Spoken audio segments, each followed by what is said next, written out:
İyi akşamlar sayın izleyiciler, sevgili hemşerilerim. Kutadko Bilik Enstitüsü Diriliş paneline hoş geldiniz. Bugün Kutadko Bilik Enstitüsü'nün Sosyal Bilimler kolunun ilk programını sizinle birlikte yapmaktayız. Çok değerli konuklarımla Doğu Türkistan'ın işgalinin 71. yıl dönümü dolayısıyla Çin'in Doğu Türkistan'ı işgali ve yayılmacı politikaları hakkında bir panel düzenlemekteyiz huzurunuzda. Çok değerli hocalarımla bu önemli konuyu konuşacağız. Fakat hocalarımı takdim etmeden önce Kutadko Bilik Enstitüsü ile ilgili kısaca bilgi vermek istiyorum. Enstitümüz bu yıl Mart ayında Uygur Akademisi bünyesinde kuruldu. Şu ana kadar dünyanın çeşitli yerlerinden 110'a yakın akademisyenden oluşan üyesi bulunan bir araştırma merkezidir. Bu araştırma merkezi Uygurların geçmişi, bugünü ve geleceğiyle ilgili medeniyet konuları, teknolojik gelişmeleriyle ilgili araştırma yapan akademisyenlerden oluşmakta ve bundan sonra da Uygur kültürüyle ilgili araştırmalarını devam edecek inşallah. Şimdi sizleri bekletmeden değerli hocalarımı huzurunuza takdim etmek istiyorum. İlk konuğum Varis Çakan hocamız. Hocamız Hacı Bayram Veli Üniversitesi Tarih bölümünün müdürü. Hocam hoş geldiniz. Hoş bulduk. Bir başka değerli konuğum Profesör Alımcan İnayet. Hocamız Ege Üniversitesi Türkiyat Araştırmaları Enstitüsü öğretim üyesidir. Aynı zamanda Uygur Akademisi'nin başkanı. Hocam hoş geldiniz. Hoş bulduk. İyi yayınlar. Teşekkür ederim. Bir değerli konuğum Doktor Ferhat Tanrıdağlı, araştırmacı yazar, Uygur Akademisi Genel Sekreteri ve aynı zamanda Çin Araştırmaları Enstitüsü'nün müdürü.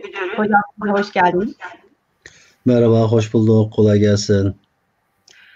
Evet, hocalarım hoş geldiniz tekrar.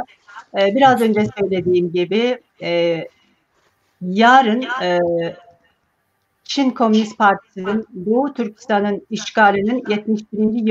yıl dönümü. Bu münasebetle Doğu Türkistan nasıl Çin Komünist Partisi'nin eline geçti? Tabii ki bunun öncesi ve o dönemle ilgili tarihi konular var. O yüzden ben konuyu tarihçi hocamızla başlayacağım. Sayın Varis Hocam, bu süreç nasıl yaşandı? Bu sürece nasıl gelindi? Bu konuyla ilgili lütfen. Buyurun Teşekkür hocam. ederim. Bu Doğu Türkistan'ın Çin Komünist Partisi tarafından işgal edilişinden önceki tarihi sürece şöyle bir kısaca göz atmak gerekiyor. Aslında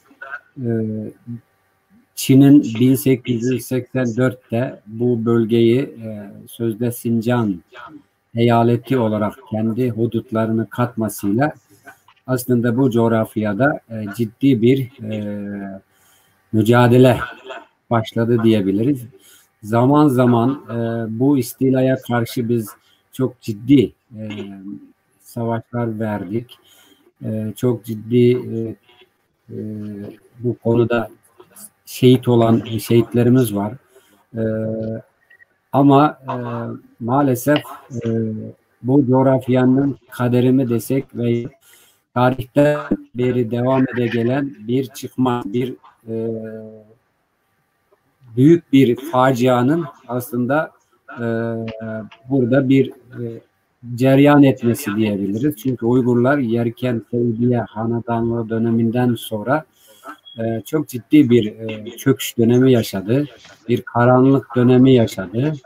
Ve Uygurların bilimde, sanatta ve başka yönlerde Batı o aralarda sanayi devrimini yaşarken orada çok ciddi bir atılım gerçekleştirirken maalesef bu tarihlerde biz bir uygarlıktan bir karanlığa doğru itildik ve bunun sonucunda bu Cungarların himayesindeki hocaların bölgede bir hakimiyet kurması, kukla bir hakimiyet kurması halkımızın gerçekten her yönden çok ciddi bir zarar görmesine ve çökmesine sebep olmuştur. Tabii ki bu süreç içerisinde halkımız elinden gelen mücadele yapmıştır. Çok ciddi bir şeyler yani mücadeleler devam etmiştir ama kader öyle bir noktaya getirdi ki bizim halkımızı hem uluslararası konjonktürdeki gelişmeler hem de o coğrafyada yavaş yavaş büyük imparatorlukların etrafı kuşatması ve maalesef bizim o zaman da bu mücadeleyi yürütecek bir beyin takımının bir dünya vaziyetini iyi kontrol, analiz eden, süreci iyi yönetebilecek bir lider kadromuz. Ben Türkçe mi konuşuyorum? Tabii öyle olması lazım. Tamam. Yani, evet. Program Türkçe. Türkiye Türkçesiyle program. Tamam. Ben bir yandan şey yaptım, tamam. Şimdi eminim. Tamam, devam ediyorum. Yani bu lider kadrosunun olmaması bizi sonunda Mançu işgaliyle karşı karşıya getirdi malumunuz. Ve Mançu işgali Cungarların son devirlerine denk geliyor ve birinci Mançu işgali, ikinci Mançu işgali diye bölüyoruz bunları. Birincisi bu 1755'te Mancuların buraya gelmesi, sonra 1763'e kadar önce kuzeyi sonra güneyi de işgal ederek burayı tamamıyla bir istila toprağına dönüştürdüğünü görüyoruz. Tabii halkımız bu süreç içerisinde çok yine mücadelelerine devam etti. Biliyorsunuz işte 1760 bu Uşturfan'daki mücadele, daha sonra işte Kaşgar'daki hocaların mücadelesi derken bu 100 yıla kadar süren bir süreç içerisinde biz Doğu Türkistan'da 5 bölgede 5 milli hakimiyeti ortaya çıkardık. Sonradan bunların Yakup Bey'in gelmesiyle bunların birleştirilmesi sonucunda Kaşgarya Devleti ortaya çıkmıştı. Tabii Kaşgarya Devleti ortaya çıktığı zaman Rusya Batı Türkistan'da ciddi bir ilerleme kaydediyordu. Zaten bizim güney tarafımızda ise İngilizlerin sömürüsü söz konusuydu. Oradaki Hindistan'da, oradaki Babur Devleti de yıkılarak İngiliz sömürüsü başlamıştı. Bu taraftan da tabii Mançular devreye girmişti. Dolayısıyla bizim bu Yakup Bey'in devleti malumunuz çok kısa sürdü. Yani yaklaşık 1865'ten 1878'e kadar devam etti.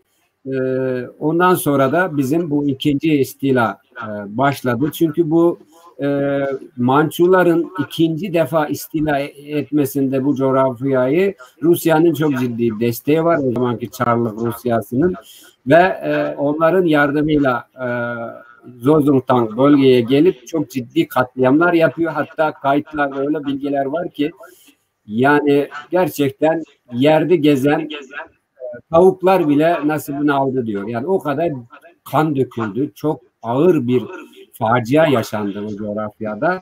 Ve sonradan Mançular buraya ikinci kez yerleştikten sonra 1881'de yine bu Çarlık Rusyası ile bu Mançular bir anlaşma yaptı. Bunu biz İla Anlaşması diyoruz ve bu İla Anlaşması'ndan sonra zaten Türkistan paylaştırıldı biliyorsunuz. Ve o aralarda tabii Rusya ile Çarlık Rusyası ile Mançuların arasında Çinlilerin arasında bir takım sınır anlaşmazlıkları olmuş. Yani toprakların sahibi tabii can çekişirken işgalciler burada birbiriyle paylaşamıyor. Yani bunu da Çinliler mesela biliyorsunuz Sovyetler Birliği dağıldıktan sonraki süreçte bile bunun davasını yapıp iktisadi üstünlüğünden yararlanarak teker teker orayı aldı. Neyse bu İlah Anlaşması'ndan sonra artık bizim Doğu Türkistan 1884'te Kasım itibariyle Çin'in bir eyaleti olarak ilan edildi ve ondan sonraki süreç daha da derinleşerek kriz devam etti. Tabii bu arada Mançu İmparatorluğu'nun yıkılışı 1911'deki bu olay, ondan sonra bu Birinci Dünya Harbi'nin ardından patlak vermesi ve dünyada imparatorluklar çözülüp ulus devletleri kurulmaya başladı biliyorsunuz. Bu süreçte de bizim Kumul'da başlayan bir milli mücadelemiz belli bir seviyeye kadar hani işgalcileri topraklarımızdan temizlesi de belli bölgelerde ama orada yine büyük bir oyunla bir haince tezgahlanan bir oyunla yine oradaki mücadelemizde sonuçsuz kalmıştı malumunuz. Timur halkının mücadelesi ve o zamandaki işte Yanzhenşing dönemi. Tabii bundan sonra biz yine tabii Doğu Türkistan'daki bu işgale karşı mücadele yine devam etti. Hatta Türkiye'den giden bir kısım insanların o bölgede Türkistan kurması veya Turan devletlerini birleştirmek gibi bir amaçla o bölgeye giden kişiler vardı. Başta Enver Paşa olmak üzere ve pek çok gönüllü insanlar vardı. Doğu Türkistan'da öğretmenlik yapanlar var.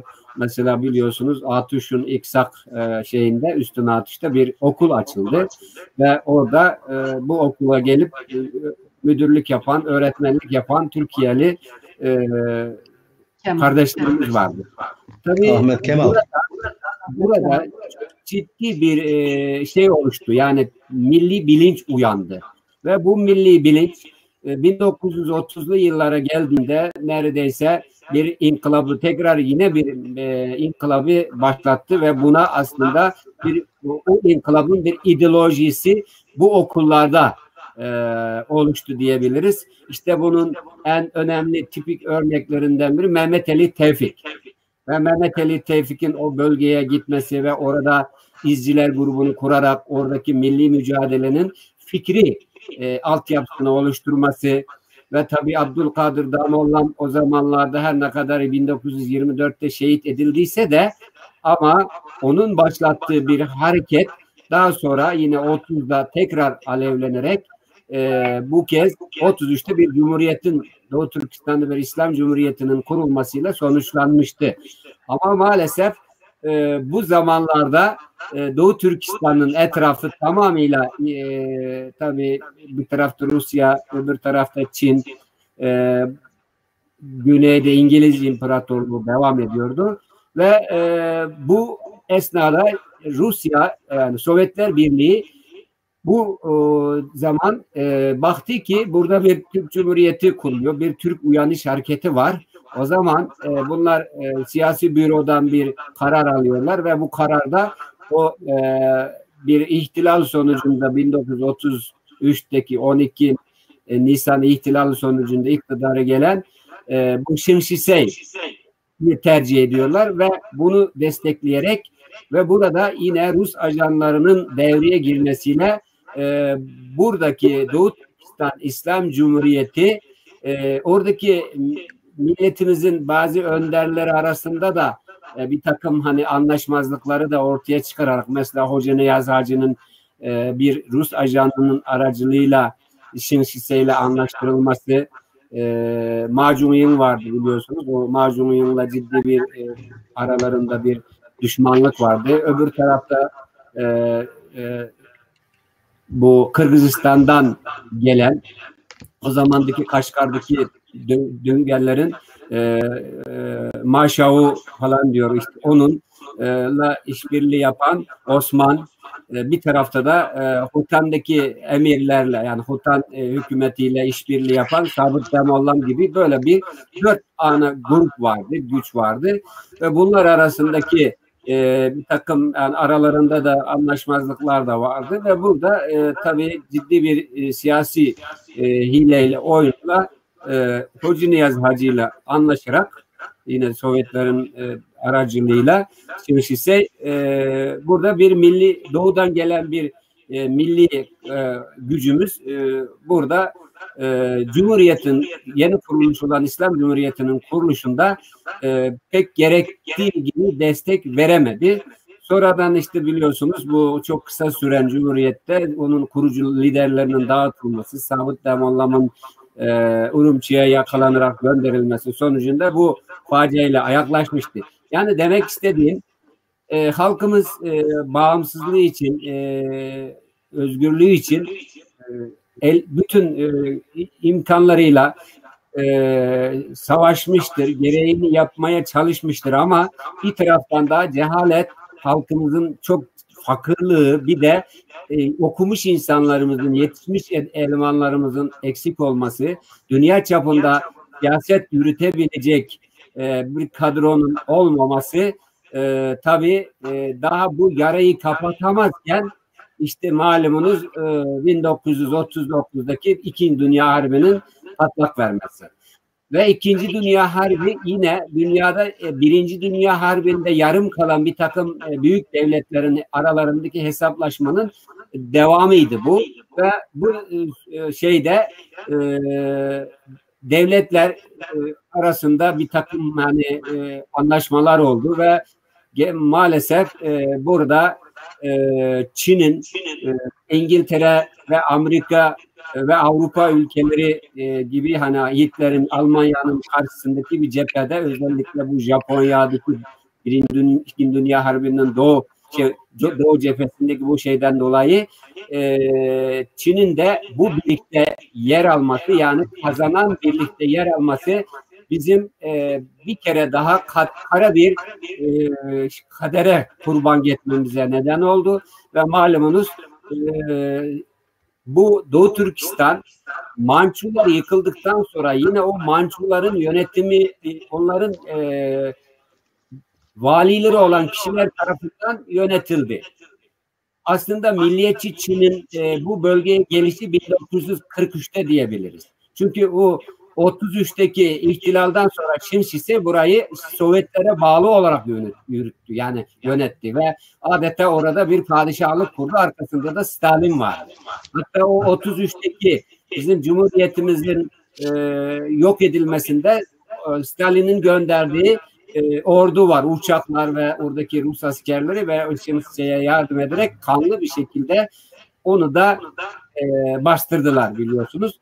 Ve ondan sonra bir çok fazla bir nefes alıp kendimizi toparlayabilecek bir daha durma hani yaralar tam sarılmamışken bu İkinci Dünya Harbi patlak verdi ve bu esnada Şinşisey malumunuz kaç bin tane okumuş yetişmiş adamlarımızın hepsini katletti.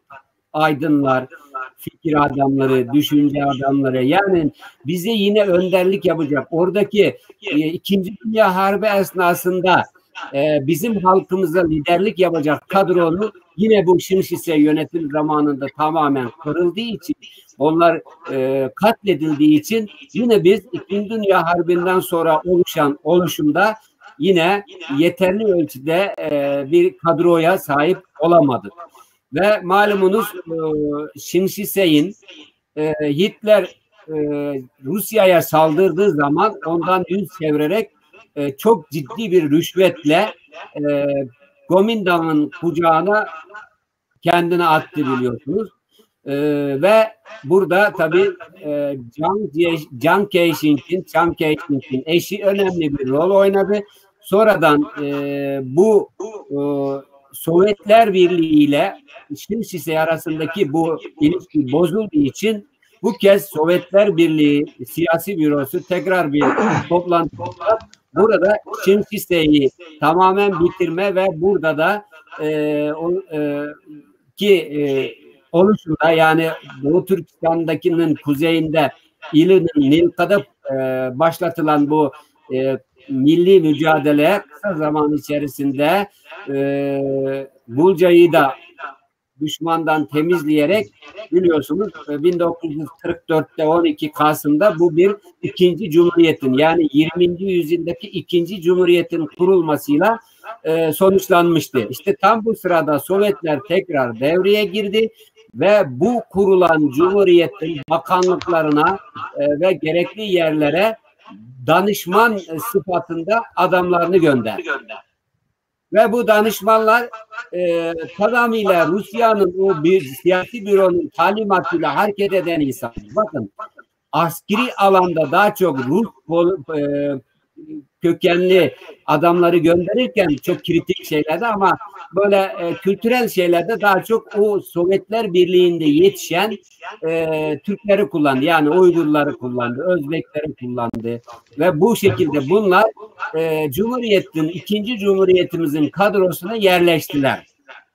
Ve burada yavaş yavaş bizim bu milli mücadelemizi bu şey yaparken, bir cumhuriyeti kurarak dünyaya kendini tanıtmaya doğru adım atarken, bu İkinci Dünya Harbi'nin sonuna doğru Yalta'da yapılan bu konferans, Şubat'taki bu konferans maalesef bizim kara kaderimizi bir daha çizmiş oldu.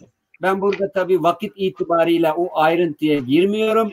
Orada Sovyetler Birliği'nin ve Amerika ve İngiltere'nin birlikte 3 ülkenin liderinin birlikte yaptığı bu toplantıda bu Doğu Türkistan meselesi tamamıyla Çin'le Rusya arasındaki bir mesele olarak bırakıldı. Bakın, Rusya burada Çin'in kuzey doğusundaki bölgeler, Mançurya bölgesini biliyorsunuz, o zaman Japonya orada bir Mançurya devletini kurma peşindeydi. Dış Moğolistan vardı. Rusya burada Dış Moğolistan'ın bağımsızlığını tanıma kaydıyla milliyetçi Çin'e, Gomindan'a destek oldu. Ama bizim bölgeyi ise tamamıyla gözden çıkardı ve bunu hatta o Yalta konferansındaki şeyde bu Rusya ile Çin'in arasındaki Çin'de bu Doğu Türkistan'daki mesele tamamıyla Çin'in iç işi diye bu işi bizi tamamıyla burada yavaş yavaş Çin'in insafına bıraktı. Yalnız burada biliyorsunuz Doğu Türkistan'da bu Bulca'da kurulan Doğu Türkistan Cumhuriyeti kadrosuna yerleşen Sovyetlerde eğitilmiş bir kısım kadrolar burada yavaş yavaş yönetimi ele geçirmeye çalıştı. Ve burada tam bağımsızlığı isteyen kadrolar yavaş yavaş sıkıştırılmaya başladı. İşte şartlar dedi, onu dedi, bunu dedi ve sonuçta 1945'te biliyorsunuz bizi bu Yalta konferansında alınan karar gereği Urumçi'de milliyetçi Çinler masaya oturtarak Bulca'daki bu vekilleri o malum o biliyorsunuz 11 maddelik yetim, yani o sözleşmeyi imzaladı. Ve aslında bu tamamıyla değerli arkadaşlar bir uluslararası güçlerin önceden belirlediği bir projenin adım adım uygulanmasıydı. Ve orada kan döken, ölen, bunun için her şeyini ortaya koyan Doğu Türkistanlılardı. Ama bu maalesef uluslararası bu o zamandaki büyük ülkelerin yaptığı bir proje çerçevesinde bizim ordumuzun eli ayağı bağlandı. Bulca'daki Cumhuriyet içerisinde yer alan, milli olan, bağımsızlık yanlısı olan kadrolarımız yavaş yavaş devre dışı bırakıldı. Ve sonradan neyse bu 11 maddeden sonra biliyorsunuz bir müddet bu işi götürmeye çalıştı ama sonuçta bu 11 maddeli bu anlaşma 1947'de Ocak'ta tamamen yırtıp atıldı. Biliyorsunuz. Ve ondan sonra Sovyetler Birliği tekrar buraya yine bir takım şeyler gönderdi ve yeniden bizim Manas'a kadar biliyorsunuz ordumuz gelmişti. Bir kısmı da zaten kuzeydeki 3 eyaleti almıştı. Güney kolu ordumuzun Aksu'ya kadar girmişti. Bir de yine 44'te bu şeyde başlayan Taşkorgan'daki mücadelede Kaşgar'a doğru iniyordu. Yani aslında burada bu müdahale olmasaydı bizim Doğu Türkistan'da 1944'lü ve 45'li yıllardaki bu süreç içerisinde iyi yetişmiş siyasetçilerimiz, devlet adamlarımız olsaydı ve burada iyi bir diplomasi de yürütebilseydi belki ordumuz Manas'ta durdurulmadan Urumçi'ye sokulacaktı ve orada Doğu Türkistan'ın bağımsızlığı tam da sırasıydı ilan edilecekti. Bunu önlediler. Evet, şimdi evet çeşitli nedenler var. Yani demek istediğim Çin Halk Cumhuriyeti'nin yani kuran bu komünistlerin bizim Doğu Türkistan'ı 1949'un 26 Eylül'de artık o zamanki Burhan şehirler, Tavsiyeler'in öndülüğünde hakikate döndü diye Çin'in boyunduruğuna veren süreç aslında burada Sovyetler Birliği ile o zamanki milliyetçi Çin ve Amerika'da bir takım konsolosluklar açtı, bir takım orada faaliyetler yürüttü ama pek başarılı olamadı Amerika. Bir de bizim halkımızda da 3 grup vardı. Hatta o zaman Komünist Çin Partisi bizim bu Gulca'daki hükümetin bazı kadrolarıyla irtibata geçti. Ve biliyorsunuz Abdülkerim Abbasov'un görüşmelerini ben bu detayına girmiyorum ve Komünist Parti'nin yavaş yavaş kontrolüne verilmeye başladı bazı kadrolarımız. Ve burada dolayısıyla bir Sovyet yanlısı kadro, bir de milliyetçi Çin'le devam edelim diyen, bize yüksek muhtariyetler yeter diyen bir milliyetçi Çin'in yönetimindeki etkisi altındaki bir kadro, bir de biz İstiklalimiz için ölmeye hazırız ya ölüm ya istiklal diyen kadro bunlar çok yetersiz kaldı ve dolayısıyla bu süreç içerisinde biliyorsunuz daha sonradan Çin kendi içerisinde milliyetçi Çin'le daha Cöncin diyorlar. Yani büyük bir savaş var. 3 yıllık süren biliyorsunuz. Ve bu savaşta Komünist Parti'nin kazanmasıyla Sovyetlerin politikası bir kez tamamıyla Komünist Parti'den yana olmaya başladı. Milliyetçi Çin ise Amerika'nın şeyine girdi ve sonra Amerika çekti onu Frunze'ye yani Tayvan'a yerleştirdi. Ve böylece Komünist Çinlilerin bizim Doğu Türkistan'ı işgal etmesinde bu kadrolar çok ciddi yardımcı oldu. Bunun altında Sovyetler Birliği'nin desteği var. Çok güçlü bir şekilde desteği var. O zamanlarda aynı şekilde Türkiye'de de biliyorsunuz hani Cumhuriyet kuruluştan önce Amerika'nın mandası olalım, İngilizlerin mi mandası olsak veya şey diye böyle farklı fikirler vardı. Ya istiklal ya ölüm diyen Gazi Mustafa Kemal'ın da önderlik ettiği bir grup da vardı. Bizde de aynı şekilde biz Rusları Sovyetlerin birliği içerisinde olalım diyen kanat oldu. Biz sosyalist bir şey de olsak biz Kazakistan gibi onlara bağlı bir şey olalım diyen oldu. Ama bu kez Doğu Türkistan'daki bu kadronun bizim tam bağımsızlık yanlısı kadromuzun yavaş yavaş yönetimden uzaklaştırılması ve Doğu Türkistan'daki Doğu Türkistanlı Türklerin yönetimdeki bölünmüşlüğü ve sonradan dış faktörlerin etkisiyle malumunuz Wang Ji'nin komutanlığındaki ordu şeyden sonra bizim Doğu Türkistan bölgesine ayak bastı. Stalin burada çok ciddi bir yardım gönderdi. Gansu'dan oraya getirdi. Sonra adım adım biz bu Çin'in istilasına uğradık. Şimdi ilk turda biraz uzattım herhalde. Yani biz Çin'in istilasını kurmamızın kısaca tarihi serüveni budur. Evet hocam çok güzel özetlediniz. Maalesef evet tamamen dünyadaki büyük devletler belki bu durumu düşünemedi. O dönemdeki konjüktüre göre adeta Çin Komünist Partisi'ne o toprakları hediye etmiş bir durum söz konusu olmuş. Evet, maalesef böyle bir durum gerçekleşti. Belki Stalin oradan tamamen dini, dili, kültürü benzer olan, kendi hakimiyeti altında bulunan Orta Asya'daki halklara benzeyen halkların bağımsız olmasını istemediği için belki orada ne yapacağını bilemeyip Çin'e o toprakları vermiş. Bunda ısrar etmiş de olabilir hocam. Çok teşekkür ediyorum. Şimdi evet, Çin Komünist Partisi burayı ele geçirdikten sonra neler yaptı? Zaten birkaç yüzyıldır ezilen, mağdur olan, öldürülen bir halk vardı ama Çin bunu belki daha da had safhaya yükseltti diye düşünüyorum. Alimcan Hocam, evet, sizce ne gibi politikaları veya Çin'in ondan sonraki politikaları hangi yönde oldu? Buyurun, söz sizde. Evet.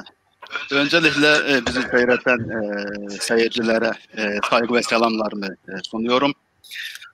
Bugün yani 1 Ekim, doğrusu yarın yani 1 Ekim, Doğu Türkistan Türklüğü'nün matem günü. Yani yaz günü. Çünkü Doğu Türkistan'ın Çin tarafından işgal edilmesinin 136 yıllığı, Çin komünist rejimi tarafından işgal edilmesinin 71 yıllığı. Dolayısıyla yarın bizim açımızdan bir matem günüdür, yaz günüdür. Şimdi halkımız, Doğu Türkistanlılar Çin işgalinden sonra tarihinin en ağır günlerini yaşadılar ve bugün hepinizin bildiği üzere Doğu Türkistan halkı bir soykırımla karşı karşıya kalmış durumda. Elbette bu soykırımın, şu anda uygulanmakta olan soykırımın bir geçmişi var. O geçmişe ben temas etmek istiyorum. Şimdi Çinliler, biraz evvel Varis Hocam'ın da anlattığı gibi bu işgal sürecinin çok detaylı bir şekilde ayrıntısına kadar anlattı. Teşekkür ederim. Şimdi Çinliler 1884 yılında Doğu Türkistan'ı işgal ettikten sonra ilk yapacağı şey şu oldu: asimilasyon. Yani asimilasyon Çin Komünist Partisi'nin ortaya çıkardığı bir şey değil. 1884 yılında Doğu Türkistan'ın adı yeni toprak anlamına gelen, yani yeni hudut anlamına gelen Şincan diye değiştirilmişten sonra bu asimilasyon süreci başlatılmıştı. Çünkü o dönemdeki hükümet, hakimiyet Çin'den Doğu Türkistan'a göç, yani Çinli göçmen yerleştirmeyi, bir de Confucius ideolojisi merkezli bir Çince eğitim veren okullar açmayı planladı ve asimilasyon süreci böyle başlamıştı. Daha sonraki süreçte Milliyetçi Çin döneminde bu asimilasyon süreci devam etti. Fakat Milliyetçi Çinliler ile Komünist Çinliler arasında yaşanan iç savaştan sonra, savaştan dolayı Milliyetçi Çin bu asimilasyon uygulamalarını tam anlamıyla yapamamıştı. Çünkü savaş halinde, ama asimilasyon planı projesi masada. Çünkü Sun Yat-sen'i biliyorsunuz. Sun Yat-sen'in en büyük bir teorisi var. Asimilasyon teorisi denir. Yani Çinlileştirme teorisi. Bunu ulus devletin bir gerek olarak düşünerek Çin'deki bütün azınlık milletleri ya da zayıf küçük milletleri eriterek, Çinlileştirerek tek bir ulus yaratmak ve bu ulusa dayalı bir ulus devlet yaratma, icra etme sürecine girmişti. Ancak Çin'deki iç savaş Milliyetçi Çin hakimiyetine böyle bir imkan vermemişti. 1949 yılından sonra Çin komünistleri Doğu Türkistan'ı ele geçirdikten sonra ilk uyguladığı şey yine bu asimilasyon. Yani daha önceki asimilasyon politikasını güncelleştirerek uygulamaya başladı. şu ana kadar yapılan bütün politikaları incelediğimiz zaman Çin komünist yönetiminin Doğu Türkistan'da uygulanmış olduğu asimilasyon politikasının sistematik bir şekilde uygulamaya çalıştığını göreceğiz. 49 senesinde Çin Komünist Partisi Doğu Türkistan'ı işgal ettikten sonra hepinizin bildiği gibi toprak reformu diye bir şey başlattı. Bunu Uygurca yer islahatı diyoruz. Toprak reformu. Bu ne demektir? Çin komünistleri bu bölgeye geldikten sonra önce toprak ağalarının bütün topraklarını alıp fakir insanlara, çiftçilere dağıttı. Bu şekilde fakirlerin, yoksulların desteğini almaya çalıştı. Çiftçiler arazi sahibi olduğu için çok sevindiler başlangıçta. Ama çok fazla geçmeden bütün topraklar kamulaştırılarak devlet kontrolüne geçirildi. Ve bu sefer hem toprak ağaları da topraksız kaldı, topraklarından mahrum kaldı, hem yoksul, daha önceki yoksul çiftçiler de toprağından oldular. Ne oldu? Uygur Türkleri, yani Doğu Türkistanlılar Çin hakimiyetine, yani Çin komünist yönetimine muhtaç hale geldi. Yani toprak haline gidince tabii ki her şeyiyle yönetime mahrum kaldı ve Çin Komünist Partisi'nin bu yönlendirmesine, yani onlara tümüyle o Çin Komünist yönetimine tabi hale geldi. Yani bir nevi kölelik bir düzen. Çünkü o dönemlerde belki bazı arkadaşlarımız hatırlayabilir. Köylerde tek bir kazan, yani tek bir tencere kaynıyor. Bütün köylüler tek bir tencereden, tek bir kazandan yemek yiyorlar. Bu şekilde Doğu Türkistan halkı Çin yönetimine tümüyle mahkum edildi.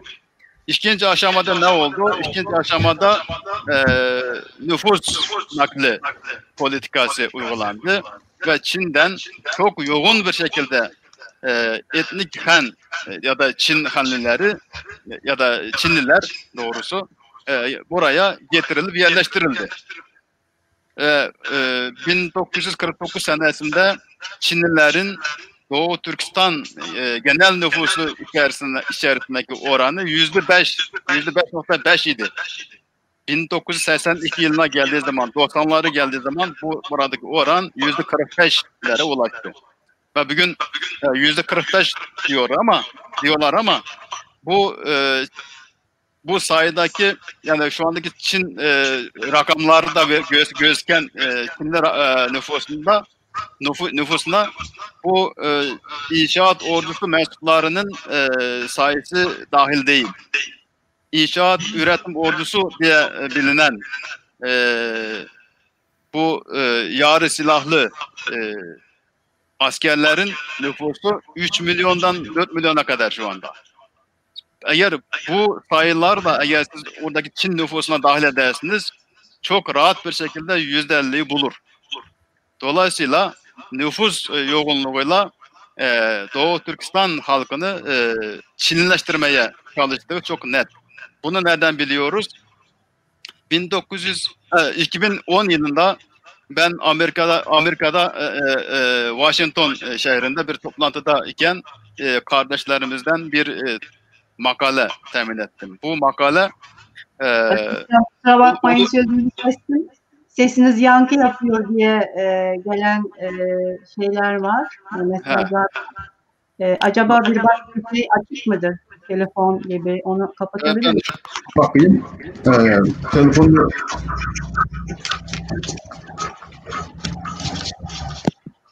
Mikrofonu ağzınıza biraz yakın tutarsanız. Tamam.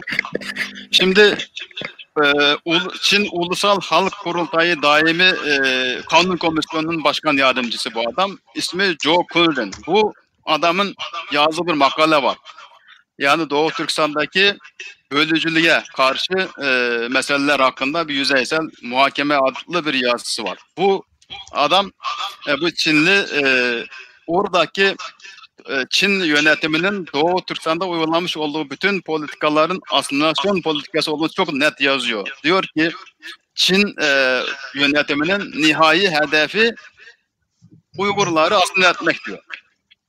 Ve bunun için Çin'den çok yoğun bir şekilde göçmen naklederek Uygurları azınlığa düşürüp Çinleştirmek lazım diyor.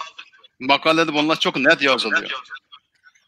İkinci aşamada yani bu nüfus yoğunluğuyla Uygurlar pasifize edildikten sonra tabii ki Uygurlar azınlığa düştükten sonra hem iktisadi hayatta hem politik hayatta dışlanmış durumda ve pasifize edilmiş durumda.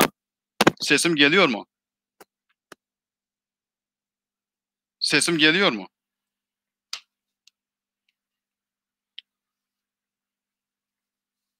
Sesim Sesiniz geliyor. tamam. Duyamadım bir anda. Tamam. Ve bu adam Doğu Türkistan'da göçmen yerleştirmekten bahsediyor. İkinci aşamada yaptığı şey alfabe değiştirilmesi meselesi. Yani Uygurların dilini zayıflatmak ve yok etmekten bahsediyor. Yani Çince'nin hakim pozisyonunu koruyup Çin Uygur dilinin yani kullanım alanını daraltmak ve etkisini azaltmak, zayıflatmak ve bu şekilde yok etmekten bahsediyor. İkinci şey de şu, dille birlikte alfabe. Yani alfabe şu ana kadar 1949 senesinden günümüze kadar 4 kere alfabe değiştirildi. Bunun içerisinde Kiril alfabesi var, Latin alfabesi var, Çin Pinyin alfabesine dayalı olarak geliştirilmiş bir Latin alfabesi var. Daha sonra tekrar Arap alfabesine geçtik 82 senesinde. Daha sonraki 2000'li yıllar geldiği zaman tekrar bilgisayar alfabesi diye yeni bir alfabe ortaya çıktı ve bu şekilde geçen süreç içerisinde 4 kere alfabe değiştirildi. Ve bunun niçin değiştirildiğini biz tabii ki oradaki aydınlar çok farkında değil ama Çinli politikacılar diyor. Bu alfabe değiştirmek suretiyle kuşaklar arasındaki iletişimi kestik diyor. Yani genç kuşaklar daha önceki kuşakların dilini anlamaz hale gelecek ve eski kuşaklar bu yeni genç neslin dilini anlamayacak hale gelecek diyor. Yani orada kültürel bir iletişimi kesmiş bulunuyor. Ve bu şekilde hepsi planlı ve sistemli olarak uygulanan politikalar bunlar. Ve daha sonraki aşamada bu nüfustan sonra dile geldi, dilden alfabe değişikliği geldi. Ondan sonra ne oldu? Eğitim meselesi. Yani bu eğitim meselesi Çince eğitimden bahsediyoruz. Özellikle son yıllarda çift dilli eğitim adı altında Çince eğitime geçmiş durumda Doğu Türkistan'daki bütün okullar. Ve bu normalde çift dilli, yani isim olarak çok güzel konulmuş bir isim ama gerçekte ise, pratikte ise tek dilli, yani Çince eğitim. Aynı politika geçenlerde Güney Moğolistan'da da uygulanmaya başlayınca orada hepinizin bildiği gibi çok büyük olaylar yaşandı. Ve isyan çıktı o Güney Moğolistan'da. Aynı politika bizde yıllardan beri uygulanıyor. Bir başka önemli alanda din. Yani Çin komünist yönetiminin 1949 senesinden beri bu din karşıtı politika, yani din karşıtı politikası söz konusu. Hepinizin bildiği gibi Çin komünistleri ateist ya da Marksist bir parti olduğu için ve dini afyon olarak gördüğü için Çin'de uygulanan bütün din politikaları ateizm üzerine, yani ateizm merkezli politikalardır ve Uygur halkına, Müslüman Uygur Türklerine de karşı 70 yıldır ateizm merkezli bir politika eğitim politika, din politikası uyguluyor. Şimdi en çok söz konusu olan şey şu: bugün Çinliler uluslararası medyalara şey verirken, demeç verirken şunu söylerler: Doğu Türkistan'da çok cami var diyor. 28 bin cami var diyor. Bu böyle bir cami Türkiye'de Türkiye'de bile bu kadar fazla cami yok diyor. Yani bunu göstererek dünya kamuoyunu yanıltmaya çalışıyor. Gerçekten ne dediğiniz zaman şu: 1949 senesinde yani Çin komünistleri Doğu Türkistan'ı işgal etmeden önce zaten burada 30 bine, 29 bin yani 30 bine yakın cami zaten var. Hı. Ve Çin komünistler geldikten sonra bu camilerin %90'ını yıkmış. 2900 kadar cami kalmış. Özellikle büyük kültür devrimi sırasında bütün camilerin yıktığını yıktığını biliyoruz. Yani 30 bine yakın camiden 2900 kadar camiye kalmış. Daha sonraki süreçte bu camiler tekrar restore edilerek, bazıları yenilenerek tekrar bugünlere geldiği zaman 28 bin civarında bir camiye ulaşmış. Daha 1949 senesindeki caminin sayısına ulaşmış değil. Ama önce yıkmışlar, hepsini yıkmışlar. Daha sonra bir kısmını tamir ederek, restore ederek çoğaltınca ve bakın biz size lütfettik şeklinde bir propaganda yapıyor. Dolayısıyla din politikası da tümüyle asimilasyon projesi, yani asimilasyon hedefine doğru uygulanan bir politika. Ondan sonra biliyorsunuz bu kültür politikaları da bu şekilde. Özellikle son dönemlerde bizim tarihi miraslarımız yok edilmeye başlandı. Özellikle Kaşgar'da geleneksel mimari yapımız tümüyle bozuldu ve onun yerine modernizm ya da modernite ya da modernlik adına oralarda gökdelenler dikilerek Uygurların mahallelerine Çinliler yerleştirildi. Bütün bunları topladığınız zaman çok sistematik bir şekilde uygulanan asimilasyon politikasını çok net görebilirsiniz. Normalde Çin yönetimi bu tür devletler arasında ilişkilerde bu konu gündeme geldiği zaman asla bizim asimilasyon politikamız olmadı diyor. Bu tabii ki propaganda, Çin'in dış dünyaya yaptığı propaganda, ama oradaki süreci incelediğiniz zaman asimilasyon politikası olduğunu çok net görüyorsunuz. Bu 2017'den sonra soykırım politikasına doğru gittiğini de görüyorsunuz. Dolayısıyla biz Çin yönetiminin söylediği söylemlere değil, yaptığı işlere, uygulamalarına bakmamız gerekiyor. Dolayısıyla Çin'in şu anda uygulamakta olduğu politika asimilasyon politikasının son raddesidir, yani derecesidir. Bu hala devam ediyor, dünyanın gözünde devam ediyor. Bunun bir an evvel durdurulmasında yarar var. Çünkü bu Çin yönetiminin hedefi şu: önce bu bölgeyi Uygurlardan temizlemek.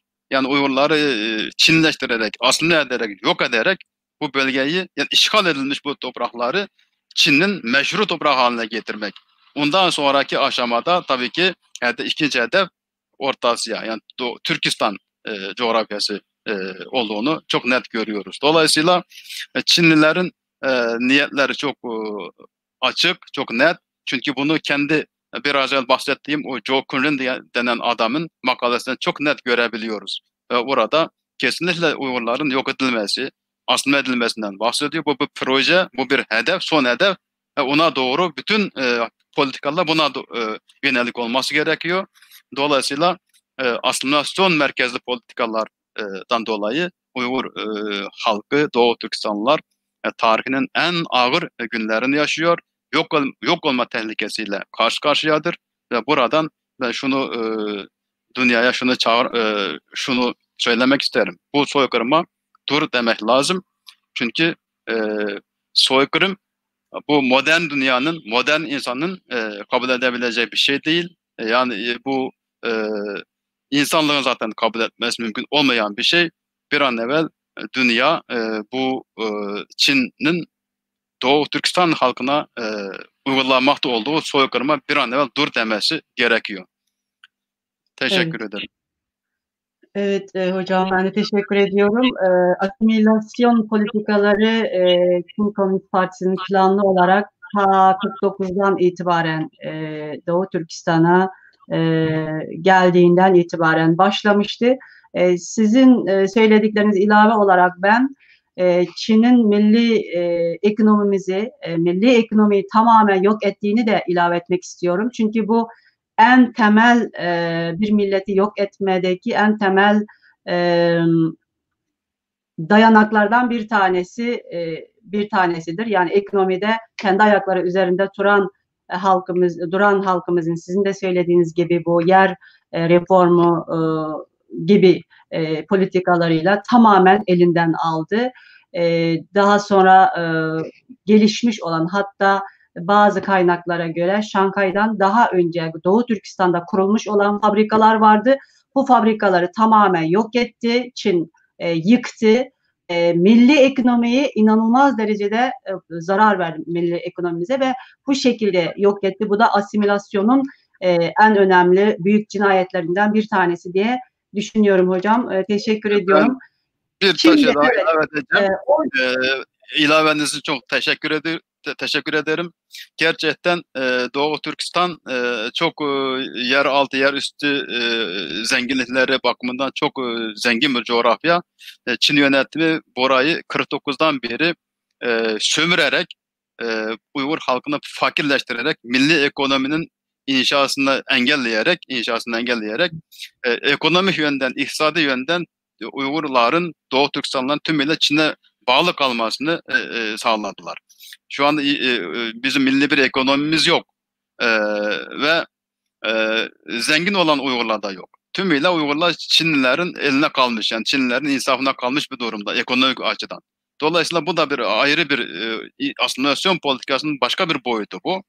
Bir de biraz evvel şunu unutmuşum, planlı doğum meselesi. Bu çok önemli bir şey. Çinlilerin en acımasız uygulamaya çalıştığı bir politika. Doğum kontrolü meselesi. Şimdi burada şöyle bir çelişki var. Bir taraftan Çinliler Uygurlara bir doğum politikası, yani tek aileye tek çocuk ya da en fazla köylerde 2 çocuk izni verirken, diğer taraftan Çin'den milyonlarca Çinliyi getirip buraya yerleştirdiler.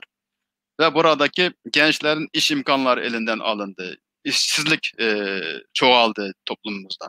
Ve işsiz kalan gençler de iş bulmak bahanesiyle Çin'in başka bölgelerine taşıyarak iki yönlü nüfus naklıyla Uygurları tümüyle asimile etmek istediler. Yani bu da çok planlı yapılan bir şey. Bunu zaten biraz evvel bahsettiğim Joe Kuhn'un makalesinde bu da var. Diyor ki gençleri Çin'e götürüp orada işe yerleştirmek lazım. Doğu Türkistan'a geri dönmelerine izin vermemek lazım. Bunların 2. 3. evlatlarını Çinleştirmemiz lazım diyor. Yani bunlar çok planlı, devlet tarafından planlanmış, tasarlanmış, projelendirilmiş şeyler bunlar. Dolayısıyla bunları çok net bilmemiz lazım. Çin yönetiminin Uygurlara yönelik asla bir dürüst, bir doğru ya da iyi niyetli bir politikası olmamıştır. Bütün politikaların altında bu asimilasyon politikası yatmaktadır. Her şey asimilasyon merkezlidir. Bunu çok iyi bilmemiz lazım. O Çin'in yönetiminden bir iyi niyet beklemememiz lazım diye düşünüyorum. Teşekkür ederim. Evet. Ben teşekkür ederim. Şimdi Çin Komünist Partisi hem asimilasyon politikaları hem oradaki halkı yok etme siyasetiyle Uygur topraklarını, Türk toprağını tamamen ele geçirdi. Ondan sonra gittikçe yayılmaya başladı diyelim. Yayılmacı politikalarını kuvvetlendirerek 80'den sonra özellikle dünyaya açılma bahanesiyle şimdi sadece Doğu Türkistan'ı değil, şimdi Orta Asya, ondan sonra şimdi dünya, buna da bir tehdit olarak dünyanın karşısına çıktı. Tabii dünya bunu biraz geç anladı yaptıklarını. Tamamen Amerika'nın, belki Batı'nın parasıyla para kazandı, şimdi güçlendi parasıyla. Hem teknolojisini de geliştirdi ve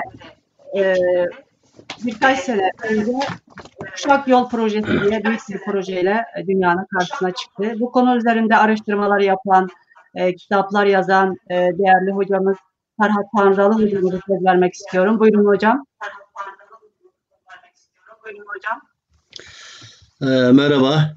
Şimdi ben zaman dolayısıyla böyle giriş konuşmalarımı kestim. Direkt giriyorum konuya. Çin'in en ciddi özelliğinden birisi de yayılmacılıktır. Yani bu geleneksel politikalarıdır. Çin'de iktidara kim gelirse gelsin, her ne kadar kendisinden önceki iktidarları kötülese de, hatta savaşla birbirini yıksa bile, ama yayılmacılık konusuna gelince gelenekleri hiç kesmezler. Orada buluşurlar. Bu Çin Komünist Partisi de aynen. Malumunuz Çin Komünist Partisi 1921'de kurulduğu zaman zaten Çin genelinde Çin Cumhuriyeti vardı. Meşru bir hükümet vardı zaten. Ama Çin Komünist Partisi zamanla kendi bünyesinde Çin Kurtuluş Ordusu diye silahlı bir terör örgütünü kurdu ve onu geliştirdi. Yaptığı tek şey de iç savaştı. Yani o günün meşhur hükümet olan Çin Cumhuriyeti ile yıllarca iç savaş yaptı. 38-45 arasını 2. Dünya Savaşı'ndaki Japon istilasına ayırırsak onun dışındaki bütün savaşlar iç savaş. Yani Çin Kurtuluş Ordusu Çin'i dışarıdan gelen bir düşmanla savaşmadı. Yani birisini kovmadı. Meşru hükümete karşı iç savaş yaptı. Şimdi burada önemli ortaya koymak istediğim konu şudur. 1949 yılında Çin Komünist Partisi yıllardır sürdürdüğü iç savaş ve bazı biraz önceki hocaların anlattığı gibi dış etkenlerinde ortaya koyduğu şartlardan istifade etti. Meşru Çin Cumhuriyeti hükümetini yıkarak devrimle iktidara geldi. Şimdi devrimle iktidara gelirken komünist ideolojinin temel şeysi insanlara milletlere eşitlik, insanlığa mutluluk sloganıyla geldiler ama yayılmacılık konusuna gelince Çin'in geleneksel politikalarını daha da ciddi şekilde devam ettirdi. Biz bunu nereden? Tabii ki Çin Halk Cumhuriyeti kurulduktan sonra onun bir gelişme merhalesi vardı. O dönemlerde Çin bütün yayılmacılık duygularını içine bastırmış idi. Ama 2012'ye gelince, yani özellikle 2010 yılından sonra ekonomide elde ettiği başarı, teknolojide elde ettiği başarı ve dünyanın da bunların sıvazlayıp şımartması, Dünya Ticaret Örgütü'nde elde ettiği imtiyaz ve Birleşmiş Milletler'de elde ettiği imtiyazdan dolayı 2010 yılında Çin'de bir özgüven patlaması ortaya çıktı. Artık biz oturduğumuz zaman da Japonya'dan daha yüksek duruyoruz. Biz niye böyle sessiz kalıyoruz, artık dünyaya hakim olmamız lazım konusu başladı. Bunun en bariz örneklerinden birisinde yıllardır Türkiye'de anlatmaya çalışıyoruz. Çinli General Liu Yajou'nun Batı bölge teorisindeki en böyle vurucu cümle şudur. Bugün Doğu Türkistan, Kazakistan, Kırgızistan, Özbekistan vesaire Orta Asya denir. Orta Asya Tanrı'nın biz Çinlilere lütfettiği pastadır diyor adam. Şimdi bu dünyayı meydan okumaktır. Yani Doğu Türkistan zaten işgal altına almışsın ama onu da geç, bütün Türk Cumhuriyetleri aslında Tanrı'nın Çinlilere lütfettiği pastadır diyor. Yani bir milletin içine bastırıp geldiği yayılmacılık duygusu ancak böyle ifade edilir. Şimdi ben onu konuya girersem çok uzun sürer. Ben burada 3 tane yüzyılın tesadüfen birleşti veyahut bu bir bilinçli bir şey mi? Onu ortaya koymak istiyorum. Dikkat ederseniz Çin rüyası 2012'de ortaya kondu. Çin rüyasının bugüne kadar kimsenin dikkat etmediği bir alt başlığı var. Alt başlığı Çin rüyası aslında diyor ki hemen alt başlığında Zhonghua Minzun Veyda Fuxing, yani Çin halkının büyük dirilişi. Çinci bilenler buna dikkat etmiştir. Nerede Çin rüyası görürseniz hemen altında bir alt başlık var. Çin halkının büyük dirilişi. Şimdi 2012 neydi? 2012 Xi Jinping'in iş başına gelmesi ama daha önemli bir konu var. 2012 1912'deki Şinghai Devrimi'nin 100. yıl dönümü. Şinghai Devrimi'nin anlamı nedir? Şinghai Devrimi Çin'de 300 küsur yıldır devam eden Manço İmparatorluğunu yıkarak Han Çinlilerin 1000 yıl sonra ilk tarih sahneye çıkmasıydı. Bakın. Yani Çin Cumhuriyeti, Şinghai Devrimi'nden sonra kurulan Çin Cumhuriyeti, Çin milliyetçilerinin sloganları bile var o günlerde. Yani ondan önceki iktidarları ben saymama gerek yok, biliyorsunuz. Yani Han Çinlisi olarak tarih sahnesine yani aşağı yukarı 1000 yıla yakın zaman sonra ilk defa sahneye çıkmasıydı. Ve Çin Komünist Partisi her ne kadar Çin Cumhuriyeti'ni devrimle yıkmış, onu kötülemiş, onu Çin'den kovmuş bile olsa o 2012'nin ehemmiyetini vurgulamak için 2012'de Çin rüyasını ilan ettiler. Ve Çin rüyasının alt başlığındaki Çin halkının büyük dirilişi derken iki tane yüzyıldan bahseder. Birincisi 2021 yılında büyük dirilişin temellerini yapmış olmak. Niye 2021? 2021 Çin Komünist Partisi'nin kuruluşunun 100. yıl dönümü olur. Ondan sonra ikinci bir yüzyıl daha var. 2049'da Çin'in dünyaya hakimiyetini gerçekleştirmiş olmak. Aynen yani Çin halkının büyük dirilişinin son aşaması 2049 Çin Halk Cumhuriyeti'nin kuruluşunun 100. yıl dönümü. Burada neyi anlatmaya çalışıyorum? Çin Komünist Partisi Çin'e geldiği zaman komünist ideolojinin üzerinde durur ama milliyetçilik konusuna gelince, yayılmacılık geleneklerine gelince ideoloji her şeyi bir kenara atar. O geleneksel fıtratına aynen sahip çıkmıştır. Ve daha da işi böyle yani daha da ciddi boyutlara götürüp bütün dünyayı kendisine pasta olarak görmüştür. Şimdi dikkat edersiniz Çin rüyasının alt başlığının içeriklerini anlattıktan sonra hemen aradan bir sene geçti. Bir kuşak bir yol projesi ilan edildi. 2013 Eylül ayında. Ama biz Türkiye'de genellikle kuşak yol projesinin işte tarihi İpek yolunun yeniden canlanmasıdır.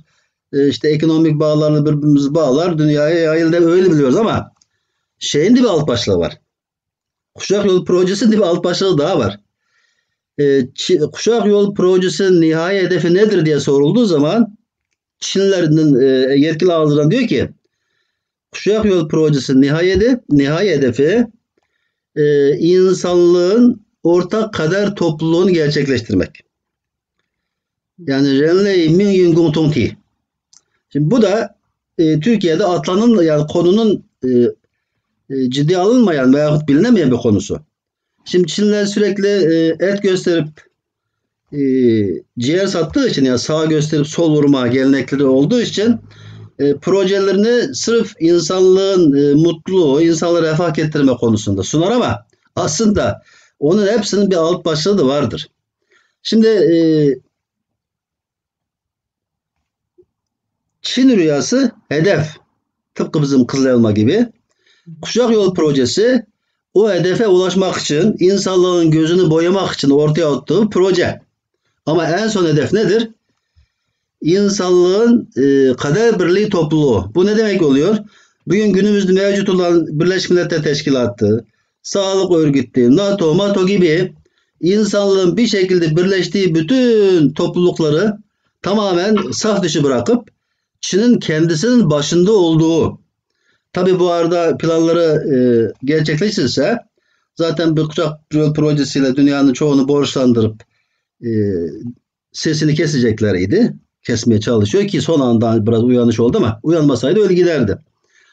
Ve son hedefi kuşak yol projesindeki bütün hedefleri gerçekleştikten sonra artık bu dünyanın ekonomik güç sahibi, söz sahibi hatta herkesi parayla sesini kesmiş durumda olduğu için kendisi doğal olarak o insanlığın kader birliği topluluğunun başında oturacak.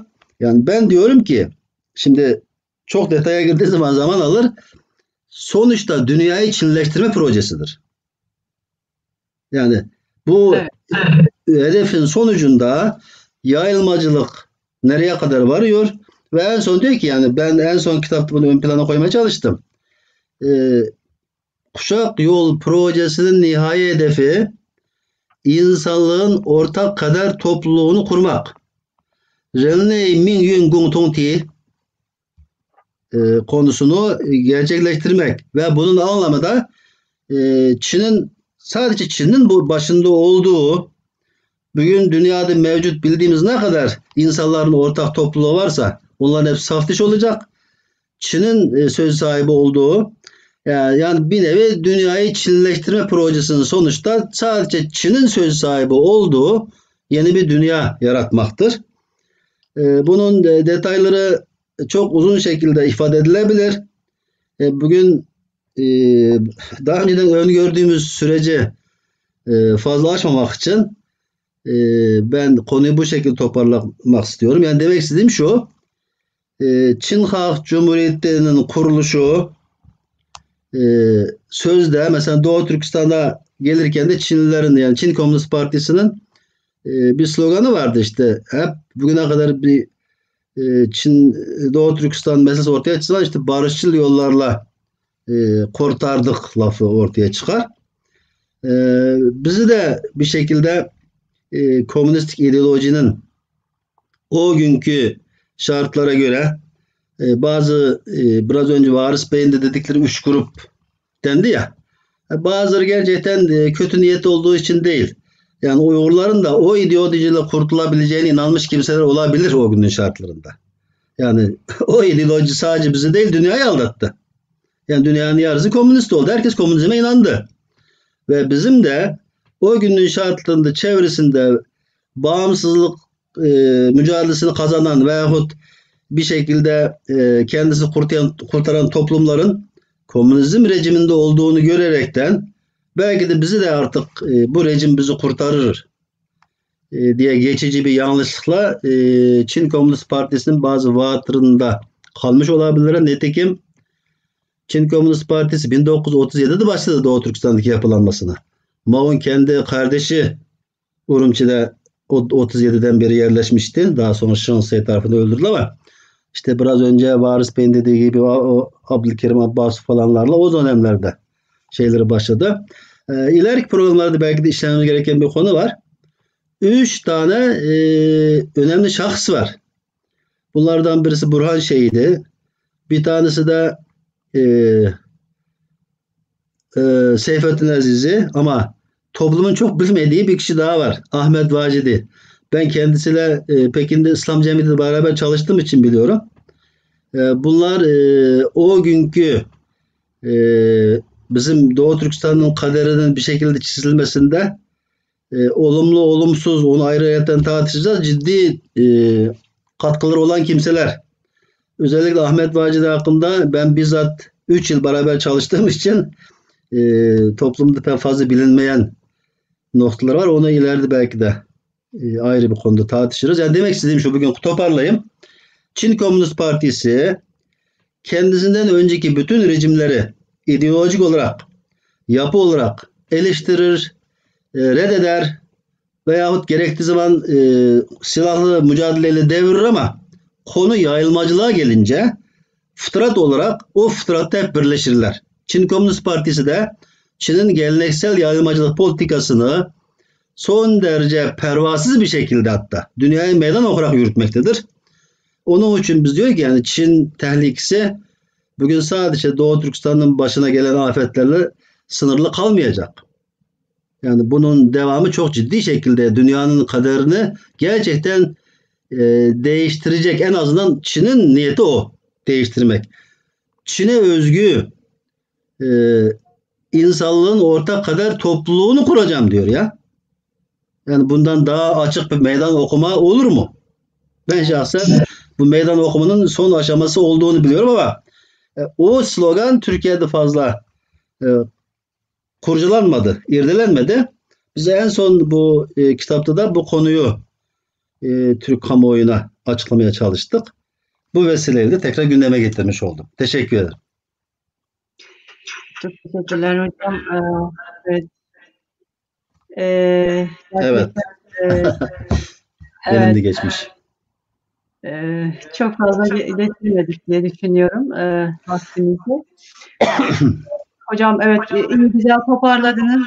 Tarihten bu yana sürekli evet Fan ve Çam ırmakları civarında yaşayan bir toplumun bugünkü elde ettiği topraklara bakıldığında gerçekten çok fazla yayıldığını görebiliyoruz. Şimdi Avrupa'nın kapısına kadar, Orta Asya'nın kapısına kadar geldi, dayandı. Şimdi inşallah dünya kavrar, kavrayamayanlar Çin'in gerçek amacını artık anlamaya biraz çabalar diye düşünüyorum. Buna vesile olur bu programlarımız. Evet, değerli konuklarım, sevgili izleyiciler, Uygur Akademisi Kıtaatlı Bilik Enstitüsü'nün Diriliş Sohbetleri programını, panelini burada kapatmak istiyoruz zaman itibarıyla. Gelen sorulara bakıyorum. Yok sorular galiba. Evet. Hepinize çok teşekkür ediyorum. Çok teşekkür ediyorum. Hoşça kalın. Sağlıcakla kalın. Biz de teşekkür ederiz. Sağ olun. Güle güle. Teşekkürler.